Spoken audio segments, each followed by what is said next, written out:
It was not until it was getting dark that evening that Gregor awoke from his deep and coma-like sleep. He would have woken soon afterwards, anyway, even if he hadn't been disturbed, as he had had enough sleep and felt fully rested.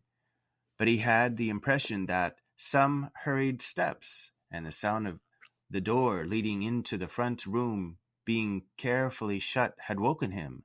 The light from the electric street lamps shone palely here and there onto the ceiling and tops of the furniture.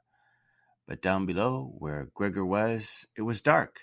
He pushed himself over to the door, feeling his way clumsily with his antennae, of which he was now beginning to learn the value of, in order to see what had been happening there.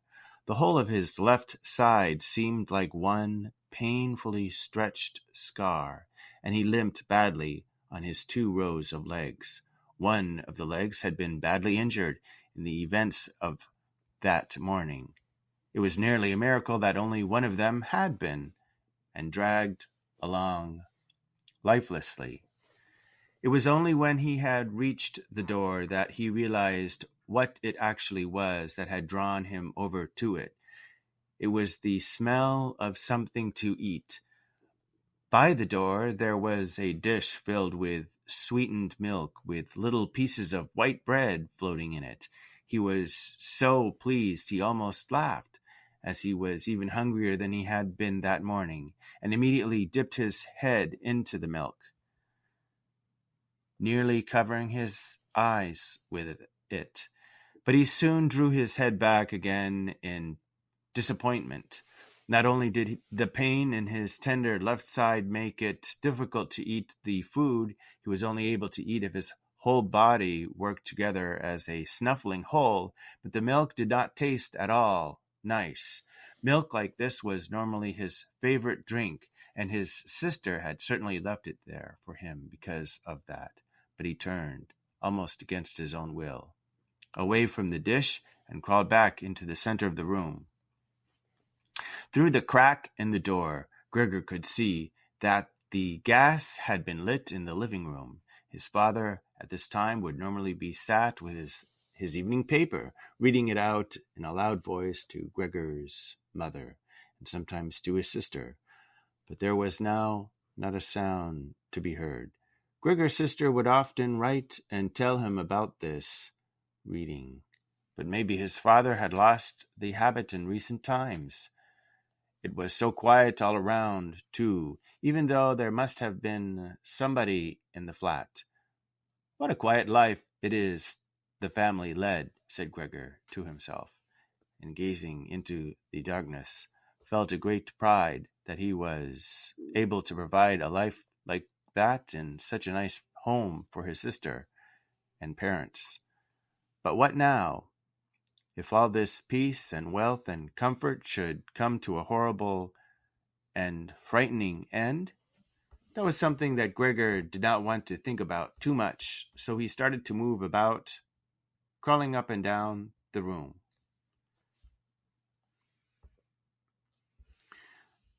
Once, during that long evening, the door on one side of the room was opened very slightly and hurriedly closed again.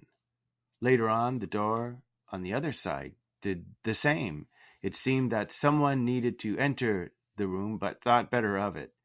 Gregor went and waited immediately by the door, resolved either to bring the timorous visitor into the room in some way, or at least to find out who it was.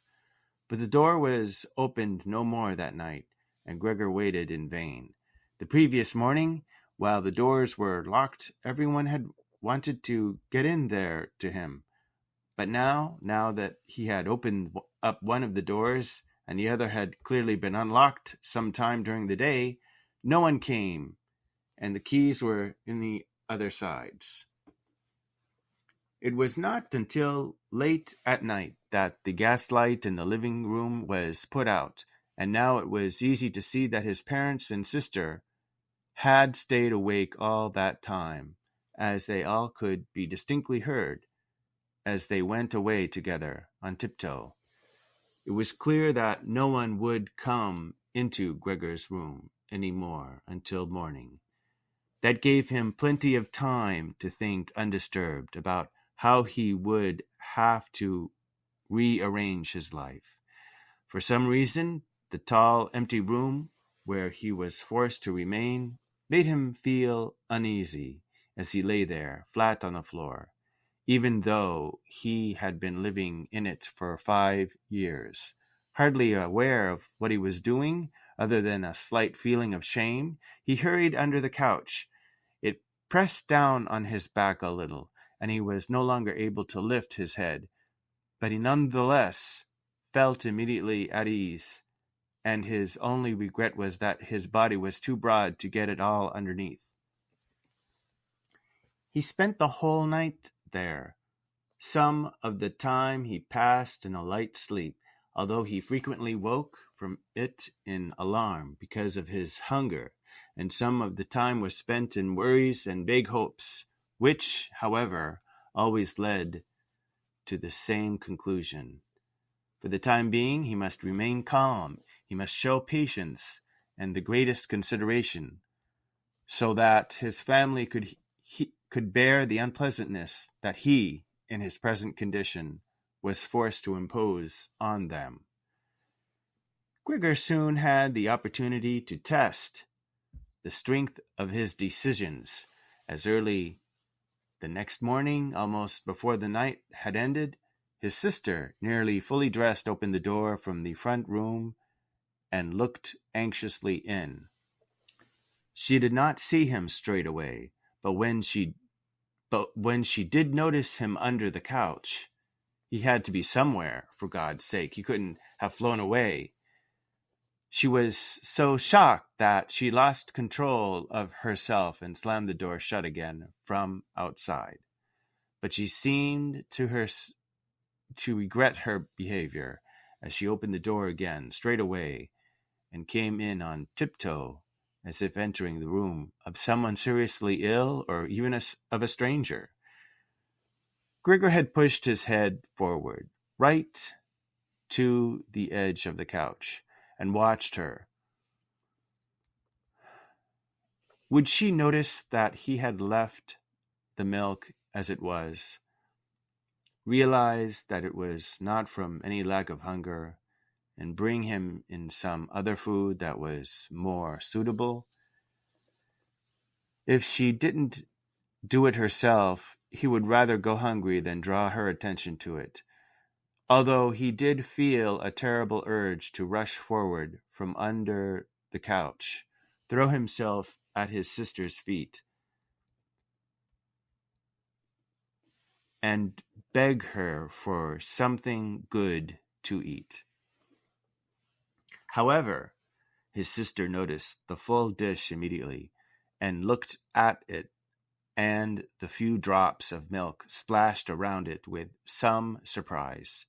She immediately picked it up, using a rag, not her bare hands, and carried it out. Gregor was extremely curious as to what she would bring in its place, imagining the wildest possibilities, but he never could have guessed what his sister, in her goodness, actually did bring. In order to test his taste, she brought him a whole selection of things, all spread out on an old newspaper. There were old, half-rotten vegetables, bones from the evening meal, covered in white sauce that had gone hard, a few raisins and almonds, some cheese that Gregor had declared inedible 2 days before, a dry roll, and some bread spread with butter and salt, as well as all that she had poured some water into the dish, which had probably been permanently set aside for Gregor's use, and placed it beside them. Then, out of consideration for Gregor's feelings, as she knew that he would not eat in front of her, She hurried out again and even turned the key into the lock so that Gregor would know he could make things as comfortable for himself as he liked. Gregor's little legs whirred. At last he could eat. What's more, his injuries must already have completely healed, as he found no difficulty in moving. This amazed him, as more than a month earlier he had cut his finger slightly with a knife. He thought of how his finger had still hurt the day before yesterday. Am I less sensitive than I used to be, then? He thought, and was already sucking greedily at the cheese which had immediately, almost compellingly attracted him much more than the other foods on the newspaper. Quickly, one after another, his eyes watering with pleasure, he consumed the cheese, the vegetables, and the sauce. The fresh foods, on the other hand, he didn't like at all, and even dragged the things he didn't want to eat a little way away from them because he couldn't stand the smell. Long after he had finished eating and lay lethargic in the same place, his sister slowly turned the key in the lock as a sign to him that he should withdraw. He was immediately startled, although he had been half asleep, and he hurried back under the couch. But he needed great self-control to stay there even for the short time that his sister was in the room, as eating so much food had rounded out his body a little, and he could hardly breathe in that narrow space. Half suffocating, he watched with bulging eyes as his sister unselfconsciously took a broom and swept up the leftovers, mixing them in with the food he had not even touched at all, as if it could not be used any more. She quickly dropped it all into a bin, closed it with its wooden lid, and carried everything out. She had hardly turned her back before Gregor came out again from under the couch and stretched himself. This was how Gregor received his food every day now. Once in the morning, while his parents and the maid were still asleep, and the second time after everyone had eaten their meal. At midday, as his parents would sleep for a little while then as well, and Gregor's sister would send the maid away on some errand. Gregor's father and mother certainly did not want him to starve either. But perhaps it would have been more than they could stand to have any more experience of his feeding than being told about it, and perhaps his sister wanted to spare them what distress she could, as they were indeed suffering enough.